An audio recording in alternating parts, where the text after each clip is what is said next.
ভ্রমণ কখনো কখনো প্রেমের মতো, চেনা পথেই থাকে অচেনা অনুভূতির জন্ম। বাঁশখালীর চা বাগানে যখন প্রথম পা ফেললাম, সবুজ পাতাগুলো যেন আদর করে বলল, এখানে এলে মন খারাপও সবুজ হয়ে যায়। হাওয়ায় দুলে ওঠা পাতারা যেন কোনো পুরনো কবিতার লাইন, যা পড়লে হৃদয় নরম হয়ে আসে। তারপর এগিয়ে গেলাম ইকো পার্কের দিকে। শান্ত রাস্তা, উঁচু গাছ আর পাখির ডাক। মনে হলো প্রকৃতি যেন আমার হাত ধরে বলছে, চলো তোমাকে নিয়ে ভেতরটা দেখাই। বাতাসটা ছিল ঠিক ভালোবাসার মতো, নরম উষ্ণ, কিন্তু মনে দাগ রেখে যায়। পথ ধরে পৌঁছালাম মিনি কাশ্মীর। রঙের পর রং, ফুলের পর ফুল, যেন মনে ঢেউ তুলে বলে। সৌন্দর্য কখনো কখনো এতটাই নীরব হয় যে চোখের ভাষাটাই যথেষ্ট হয়ে ওঠে। সেখানে দাঁড়িয়ে মনে হলো পৃথিবী আসলে কত কোমল হতে পারে। শেষ বিকেলে ছুটে গেলাম সি বিচে। সূর্য ডুবছিল ধীরে ধীরে। ঢেউগুলো এসে পায়ের কাছে বলল, দিন শেষে যা থাকে তা শুধু স্মৃতি আর একটু আলো। সেই আলোয় দাঁড়িয়ে মনে হলো এই ভ্রমণ শুধু চারটি জায়গায় নয়, এটি ছিল নিজের সাথে দেখা হওয়ার একটি ছোট্ট মুহূর্ত। কিরে বেড়া, কেমন ঘুরলি? সেই হইছে, হ্যাঁ? কি রে না আপনি? আমার গাড়ি চাকা পাংচার হয়ে গেছে, এখন দোকান দিলাম। এই অবস্থা না? জি জি জি, ঠিক হয়েছে? পাংচার ঠিক হয়েছে? হ্যাঁ ঠিক হয়েছে। সাবাস। এই জায়গায়, কাকার গাড়ি পাংচার হয়ে গেছে। হ্যাঁ বাবা, আমার গাড়ি পাংচার হয়ে গেছে। পাংচারটা হইলো কেমনে কাকা? এই যে স্যার রানিং এ ফেরা খাইছে মনে। এই অবস্থা? জি জি, চাক্কা আবার পেরাক খায়? হ্যাঁ হ্যাঁ। এই পাহাড়ের কিছু কিছু জায়গা থাকে খুবই খাতারনাক, আর এই খাতারনাক জায়গার ভিতরে এই একটা জায়গা, এটা হচ্ছে গিয়ে খাড়া পাহাড়। আর এদিক দিয়ে খুব সাবধানে পা ফালাইতে হইব, এদিক সেদিক হইলে সোজা নিচে ফ্রুচ। বর্তমানে আমি এখন কমলাপুর রেলওয়ে স্টেশনে সিরিয়ালে দাঁড়িয়ে আছি টিকিট কাটার জন্য। 140 টাকা দিয়ে টিকিট কেটে আমরা এখন হচ্ছে গিয়া এই যে চট্টগ্রামগামী ট্রেনে উঠবো। এটা হচ্ছে গিয়া মেল ট্রেন।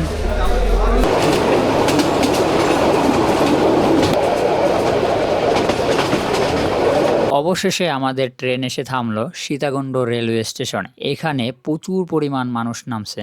তো ঢাকা থেকে রাত 12টা 10-এর দিকে ট্রেন ছাড়ছে, লোকাল ট্রেন। তো এটা চট্টগ্রাম পৌঁছেছে 8:30টার দিকে। আমরা এখন নিউ মার্কেট মোড় যেতেছি। এটা হচ্ছে গিয়া নিউ মার্কেট মোড়। আর এইখান থেকে আপনারা পেয়ে যাবেন সিএনজি অথবা টেম্পো। আপনারা আসলে এই যে এই পাশে পেয়ে যাবেন, এই পাশে হচ্ছে গিয়ে সিএনজি পাওয়া যায়। তো অবশেষে সিএনজি পাইছি, ভাড়া হচ্ছে গিয়া 15 টাকা জনপ্রতি।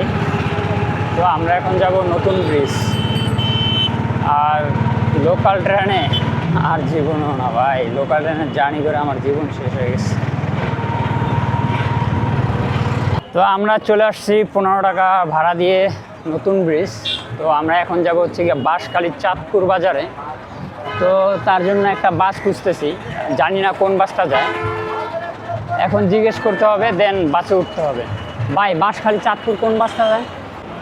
এই যে এই পাশ থেকে বাস পাওয়া যায় বাঁশখালী চাঁদপুরের। তো আমরা এখন ওই পাশে গিয়ে বাসে উঠব। এই যে প্রিয়ম এই বাসটা যাবে বাঁশখালী চাঁদপুর। আমি হচ্ছে গিয়ে এখন বাসে উঠব। এখান থেকে বাঁশখালী চাঁদপুর ভাড়া পড়বে জনপ্রতি 45 টাকা করে। তো আমাদের বাসটা আর কিছুক্ষণ পরেই ছেড়ে দিবে।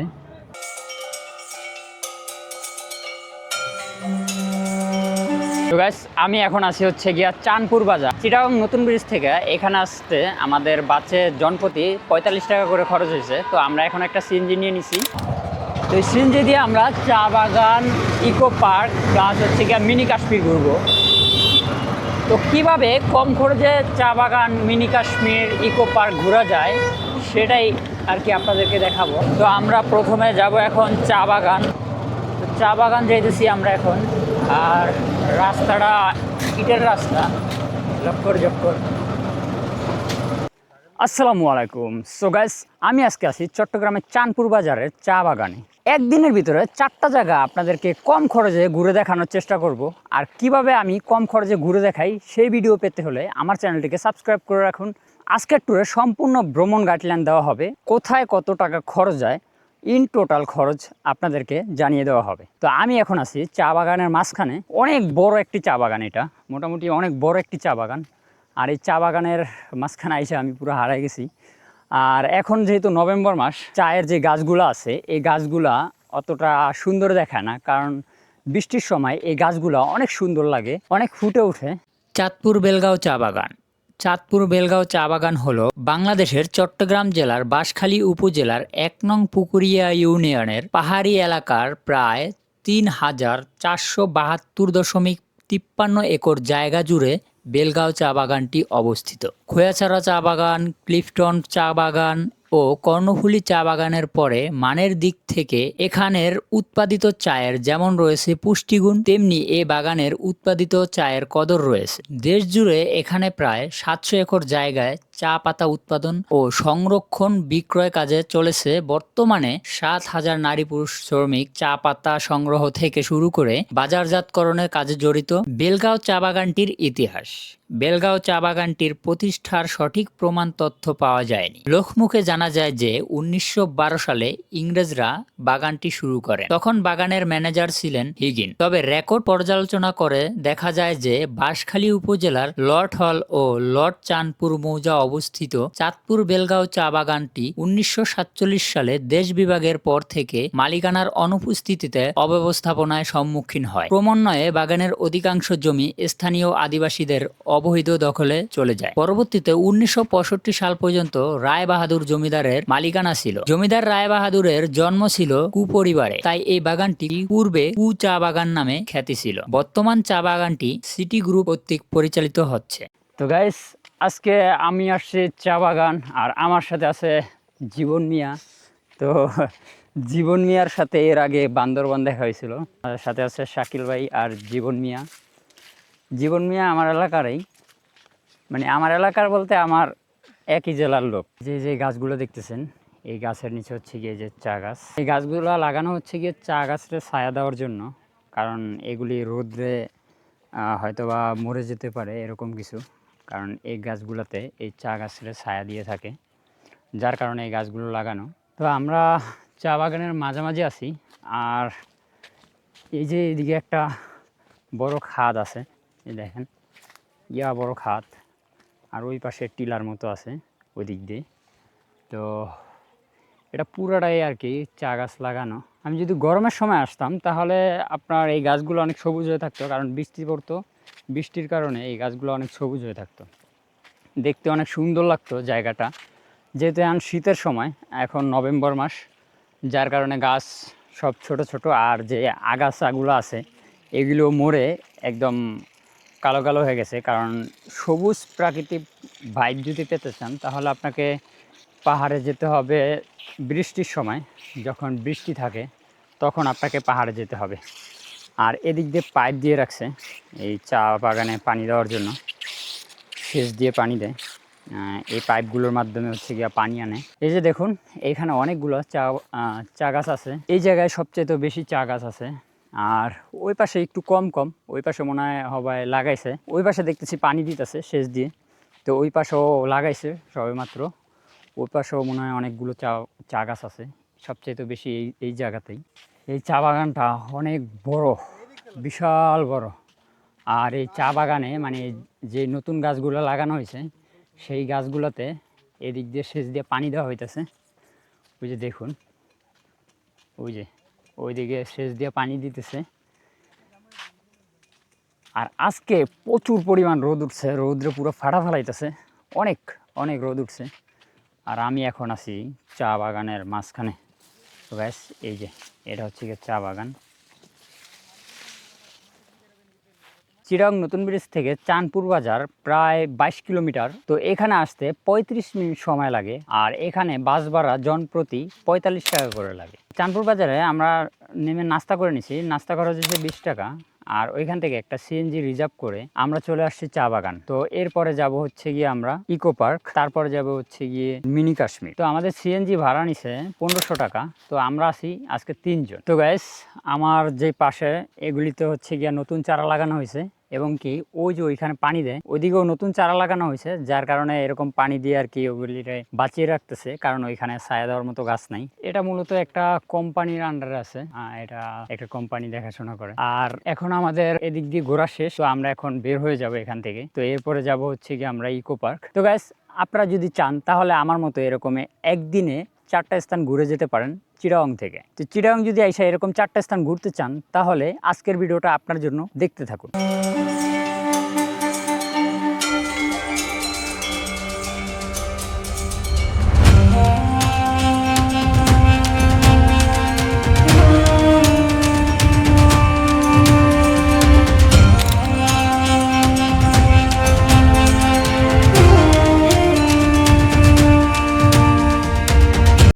এ হচ্ছে গিয়ে বাঁশখালী ইকো পার্কের টিকিট 50 টাকা পার পারসন। আর যদি সিএনজি নিয়ে আসেন সেই ক্ষেত্রে সিএনজির পার্কিং এর টাকাটা আপনার নিজেকেই দিতে হবে, 20 টাকা করে দিতে হবে পার্কিং এ। আর এদিকে একটা ম্যাপ আছে, কোন জায়গায় কি আছে, এটি আদৌ আছে কিনা হুদাই বক্কর চক্কর, আমার মনে হয় না এটি কিছুই আছে। তো চলেন আমরা এখন উপরে যাব। এই যে এদিক দিয়ে একটা রাস্তা আছে আর এদিক দিয়ে একটা রাস্তা আছে। তো গাইস, আমরা এখন আছি বাঁশখালী ইকো পার্কে। এই যে একটা ঝুলন্ত ব্রিজ আছে।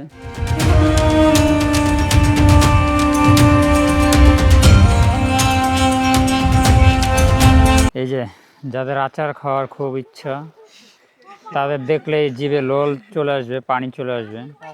এই তুই ধরবি না কিপটা পোলা পানি। তো আমরা এখন আচার খাবো, ধরো। তো তুই ধর, এটা ধর। বাঘে বাবু মানে তোর মারমু। এখানে লেখা আছে 10 জনের অধিক একসাথে ওঠা নিষেধ।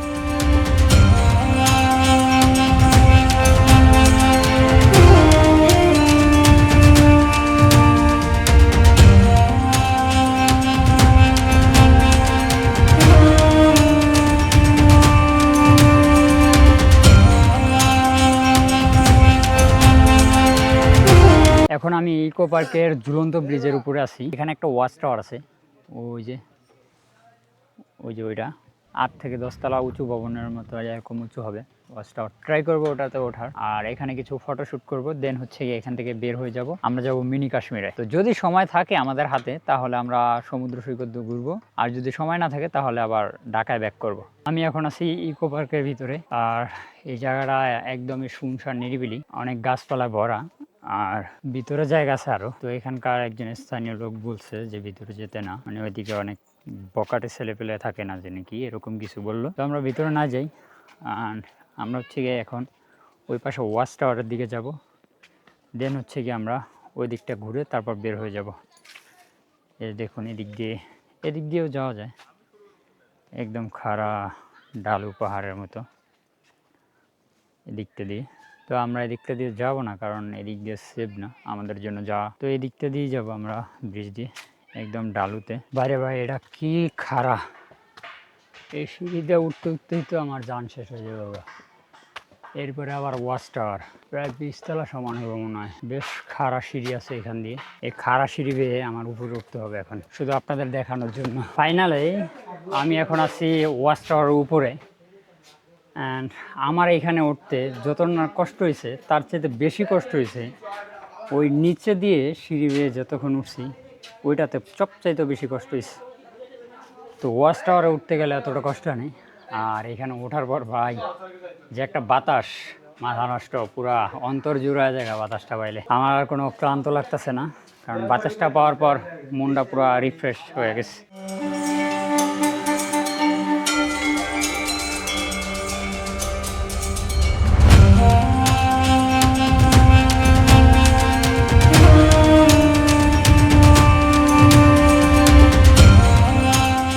ওইদিকে আরেকটা ওয়াচ টাওয়ার আছে, ওই যে উপরে। জীবন, তুমি যে ওয়াচ টাওয়ার উঠছো, এটাতে বেশি কষ্ট হয়েছে নাকি ওই যে নিচ দিয়ে সিঁড়ি ভাই উঠছো ওটাতে বেশি কষ্ট হয়েছে? ভাই যে নিচে সিঁড়ি বেয়ে উঠছি না ভাই, আমার মনে হয় পাও দুটো অর্ধেক শেষ ভাই, কাঁপতাছে ভাই। আচ্ছা ঠিক আছে, এখন তোমার আমি একটা ডেয়ার দিব, তুমি কি রাজি? অবশ্যই। হ্যাঁ, ওই যে দেখতেছো ওই যে আরেকটা ওয়াচ টাওয়ার, তুমি ওটাতে উঠবা। ব্যাপারই না আমার কাছে। চলো। আচ্ছা চলো। আমাদের ইকো পার্ক ঘোরা শেষ, তো আমরা এখন কাশ্মীরের দিকে রওনা করব।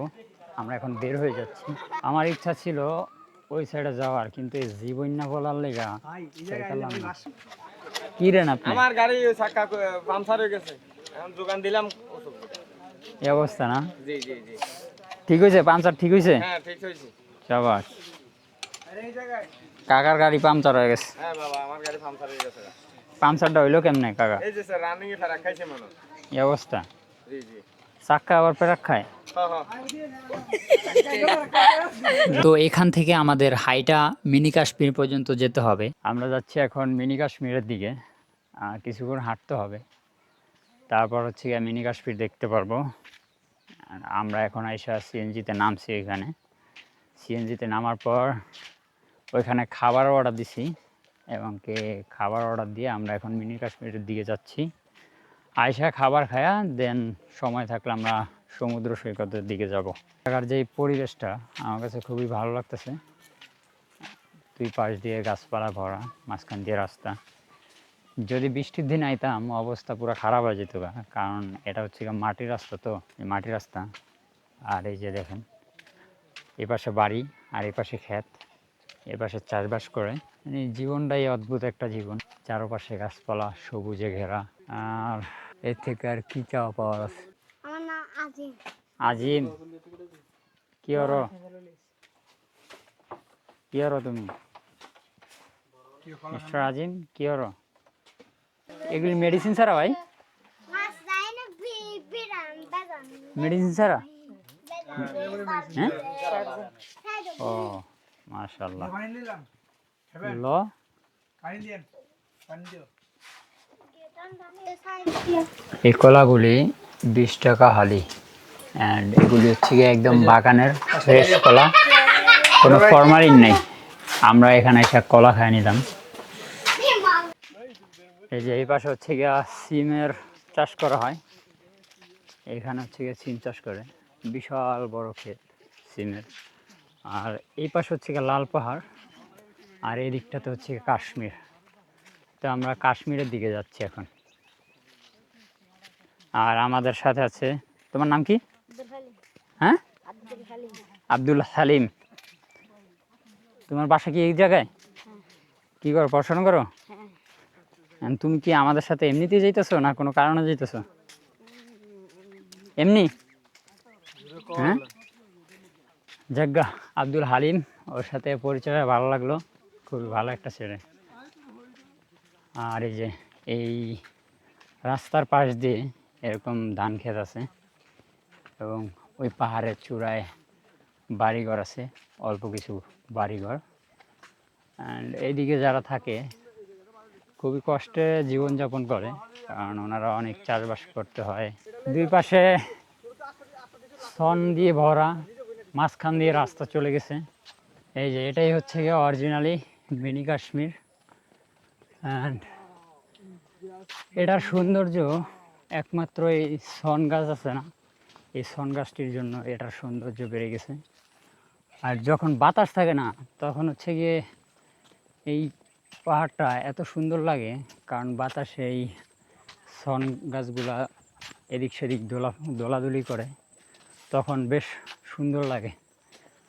তো মানুষজন ওইদিকে ওইটা এনজয় করতেছে। এদিকে লজ্জাপতি গাছ আছে দেখেন,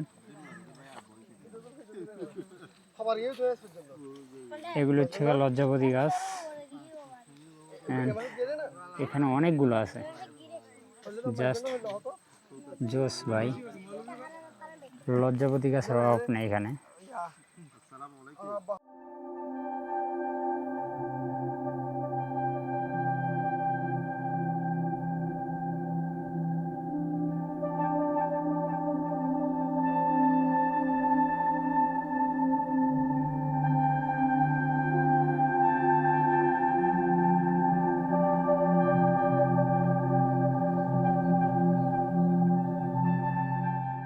আমি এখন আছি বাংলাদেশের ভূস্বর্গ মিনি কাশ্মীরে। আর মিনি কাশ্মীরে আসার পরে মানে খুবই ভালো লাগতেছে।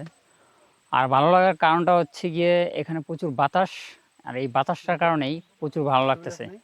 আর নাহলে খুবই খারাপ লাগতো, অনেক ঘামায় গেছি, অনেক রোদ আর চারপাশে সন গাছ। আর ছন গাছের মাঝখান দিয়ে আমরা হাঁটাহাঁটি করতেছি, ছবি তুলছি। তো এক কথায় আমার কাছে অনেক জোশ লাগতেছে। আর যদি সানসেটটা পড়তো তাহলে আরও জোশ লাগতো, কারণ ততক্ষণ পর্যন্ত আমরা এখানে থাকতে পারবো না। এখন আমরা চলে যাব অন্য কোথাও। আর এখান দিয়ে আরেকটা পাহাড় আছে ওই পাশে, তো ওই পাশে ঘুরবো। মিনি কাশ্মীর আসলে আপনাদেরকে সিএনজি যেখানে নামিয়ে দেবে ওখান থেকে 20 থেকে 30 মিনিট হাঁটলেই এই মিনি কাশ্মীর জায়গাটা পেয়ে যাবেন, এই পাহাড়গুলো পেয়ে যাবেন। আর পাহাড়ের আরেকটা মজার বিষয় হচ্ছে যে আপনি যেই পাহাড়ের চূড়া উঠবেন না কেন, ওই পাহাড়ের চূড়া দাঁড়ায়া আপনি যদি আশপাশে তাকান তাহলে দেখবেন ওইটা থেকেও আরও বড় পাহাড় আছে। আপনি বুঝতে পারবেন না আসলে বড় কোনটা পাহাড়, এরপরে কোন পাহাড়টা বড়।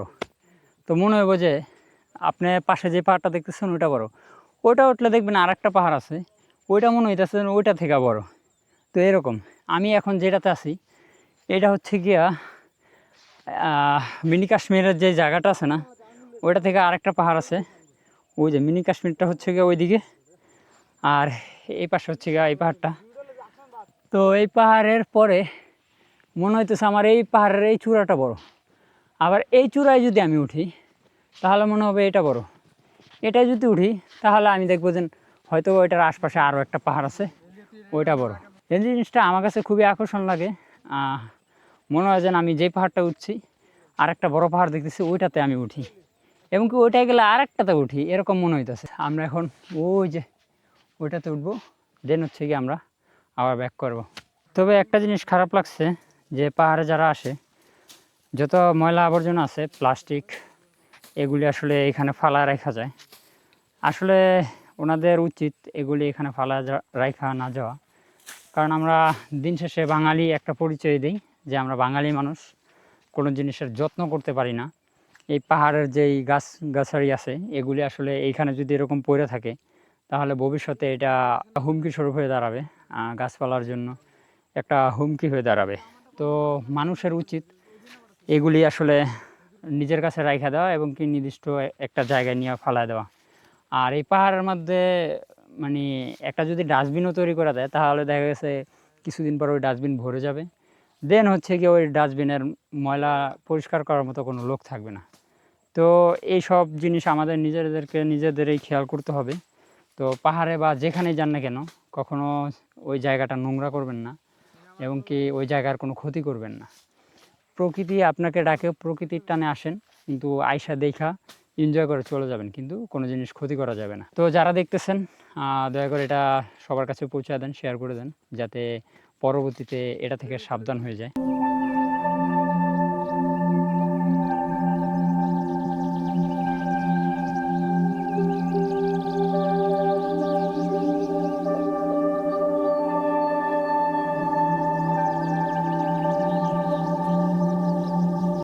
তো একটু আগে যেটা বলতেছিলাম যে আমি যে পাহাড়টায় উঠি ওইটা ওঠার পর আশপাশে তাকাইলে মনে হয় যেন ওইটার পাশের পাহাড়টা আরও বড়।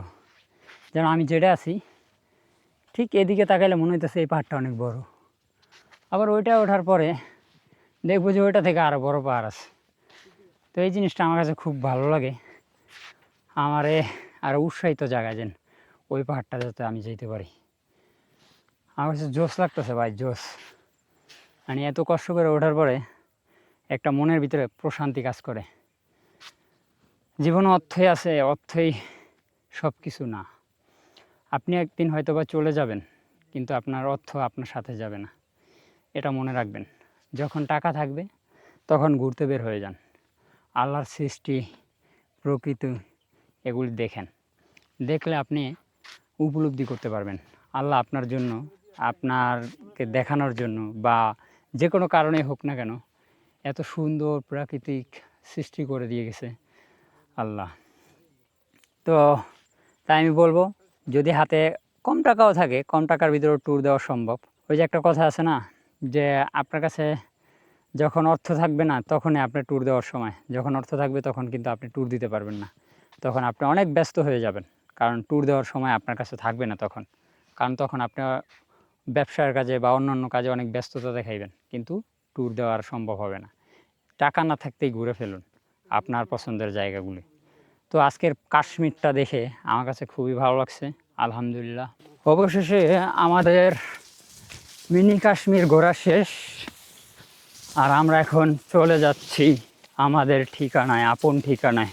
এই পাহাড়ের কিছু কিছু জায়গা থাকে খুবই খাতারনাক, আর এই খাতারনাক জায়গার ভিতরে এই একটা জায়গা, এটা হচ্ছে এই যে খাড়া পাহাড়। এটা হচ্ছে গিয়ে খাড়া পাহাড়, আর এদিক দিয়ে খুব সাবধানে পা ফালাইতে হইব। এদিক সেদিক হইলে সোজা নিচে ফ্রুচ। তো আমরা ভাতের অর্ডার দিয়েছি, তো এখানে গিয়ে খাবো, দেন আবার চলে যাবো। কাকা কি দিয়া বানান? দুধ দিই, নারকেল দিই। দুধ কি হয়ে যায় কন্ডেন্স মিল্ক? কয় টাকা কাকা? 10 টাকা। এটা কি? এটা আদা দুধ দিয়েছি, ইয়া দিয়েছি। না যে অবাই দিলেন যে এটা, এটা মিক্সার। এই যে এটা কি? এটা মিক্সার। মিক্সার? আদা আইসক্রিমেরই। নাইকল দিয়া 10 টাকার আইসক্রিম। আমার একটু বেশি বেশি করে দিন। টাকার বেদ দিতেছে নয়, বিল দিবে দেখা না বিল ভাই। হ্যাঁ পড়ে যাচ্ছে কেন? Allah kuna. 10 টাকার আইসক্রিম, মজা। এখানে সন্ধ্যা নামার পরে এখানে বন্য হাতিরা আসে খাবার খাওয়ার জন্য। এখানে পানের বর আছে, তারপর ধান আছে, অনেক কিছুই চাষাবাদ করে, ওগুলি খাওয়ার জন্য বন্য হাতিরা আসে। আর এই হাতিদের পাহারা দেওয়ার জন্য এই যে গাছের মাথায় একটা টং বানাইছে, এইখান থেকে হাতিদের তাড়ায়। আর বন্য হাতিদের সামনে পড়লে তো জীবন খাতারনাক। এই যে এই হোটেলটাতে আমরা খাবার অর্ডার দিছি, আর এখন এখানে খাবো আমরা। তো আমরা এখন খাবো। তো এখানে ভাত আছে, একটা ডিম, একটা মুরগির মাংস, আর শসার ডাল।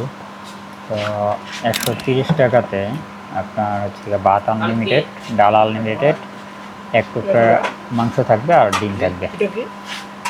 বেশ ভালো। এখন খেয়ে দেখার পালা কি হয়। তো আমাদের খানা পিনা শেষ, খাবারটা মোটামুটি ভালো ছিল। মোটামুটি খিদা খেয়াল আমার মনে করে সেরা খাবার। মোটামুটি ভালো ছিল। এইখানকার ওনারা যেই ধান চাষ করে ওই চালের ভাত, আমার কাছে এই চালগুলা খুবই ভালো লাগে। আর পাহাড়ি অঞ্চলের যেই খাবারগুলো থাকে সবগুলি অথেন্টিক, কোনো ভেজাল নাই, নির্ভেজাল খাবার।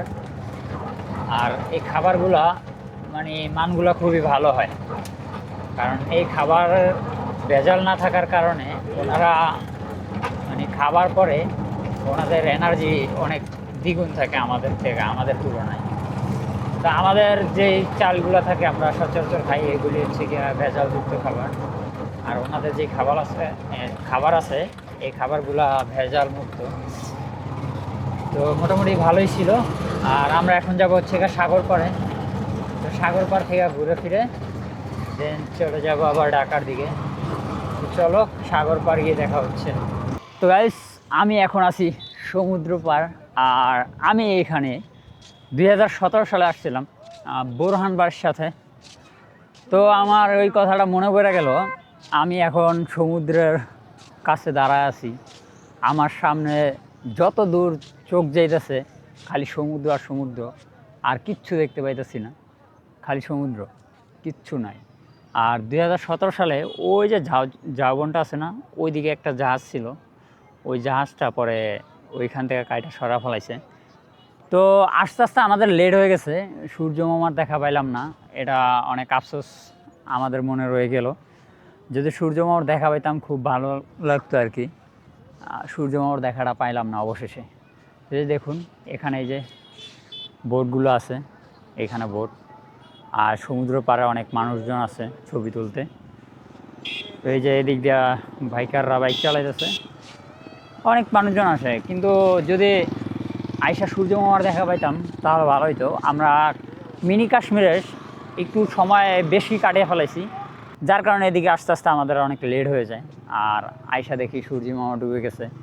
তো আমাদের ব্যাড লাক, কিছু করার নাই। এখন আমরা এখান দিয়ে একটু হাঁটাহাঁটি করব, দেন আবার চলে যাবো চট্টগ্রাম শহরে। তো এখান থেকে আবার ঢাকা ব্যাক করব। সাগরের ধারে দাঁড়িয়ে দেখি সূর্য নামছে ধীরে ধীরে, ঢেউয়ের ছোঁয়ায় জাগছে হৃদয়ের এক মধুর নীরব স্থির। আলো হাওয়া সমুদ্র যেন তোমায় ছায়া ভরা, এই বিকেলটা তুমি না থাকলে কিছুই যেন না। কিরে বেড়া, কেমন ঘুরলি? সেই হয়েছে, কি অবস্থা ভাই, কেমন ঘুরলা? তো আমাদের ঘোরাফেরা শেষ, আমরা এখন হচ্ছে গিয়া চাঁদপুর বাজার আছি। আর এইখান থেকে আমরা এখন বাসে করে চলে যাব নতুন ব্রিজ চিটাগাং। তো ওইখান থেকে আবার বাসে করে ঢাকায় চলে যেতে হবে। তো আমরা চাঁদপুর বাজার থেকে এখন বাসে উঠবো। তো আমরা চাঁদপুর বাজার থেকে আবার নতুন ব্রিজ চলে আসছি 45 টাকা বাস ভাড়া দিয়ে। নতুন ব্রিজের ওইখান থেকে নিউ মার্কেট আবার চলে আসছি 15 টাকা সিএনজি ভাড়া দিয়ে। তো এইখানে আইসা আমরা একটা বাসের টিকিট কাটলাম, আর বাসের নাম হচ্ছে গিয়া স্বাধীন ট্রাভেলস, এই যে এটা। তো স্লিপার কোচে বাসের টিকিট কাটছি, বাসের টিকিট পড়ছে 700 টাকা। আর আমরা এখন গিয়ে নাস্তা করে নিলাম, এর ফাঁকে নাস্তার খরচ হচ্ছে গিয়ে 80 টাকা। এই হচ্ছে গিয়ে আমাদের আজকের টোটাল খরচ। আজকে সারাদিনে আমার নিজের খরচ দাঁড়াইছে 1760 টাকা। বাজার চাঁদপুর বাজার গিয়ে ওইখানে একটা সিএনজির সাথে আমার আগে থেকেই কন্ট্যাক্ট করা ছিল। তো ওর নাম্বারটা আমি দিয়ে রাখবো, আপনারা যদি আসেন তাহলে ওর সাথে কন্ট্যাক্ট করতে পারেন। আইসার আপনাকে সিএনজি খুঁজতে হবে না, যেহেতু আমরা 3 জন ছিলাম। সারাদিনের জন্য 1500 টাকা দিয়ে সিএনজি রিজার্ভ করে নেই, এবং কি আমাদের 4টা স্ট্যান্ড ঘুরানো হয়। তো অলরেডি বাসে উঠে গেছি। এ হচ্ছে কি আমার single seat sleeper coach, and এটা হচ্ছে গিয়ে ভিতর সাইড, অ্যান্ড নিচে হচ্ছে গিয়ে বিজনেস ক্লাস, আর উপর হচ্ছে গিয়ে স্লিপার কোচ। এই পাশে হচ্ছে গিয়ে ডাবল সিটের একটা বেড আছে, আর এখানে সিঙ্গেল সিট। তো আজকের জার্নিটা এখানেই শেষ। তো দেখাচ্ছে কোনো একটা পরবর্তী ভিডিওতে। তো ততক্ষণ পর্যন্ত ভালো থাকবেন, সুস্থ থাকবেন, আল্লাহ হাফেজ।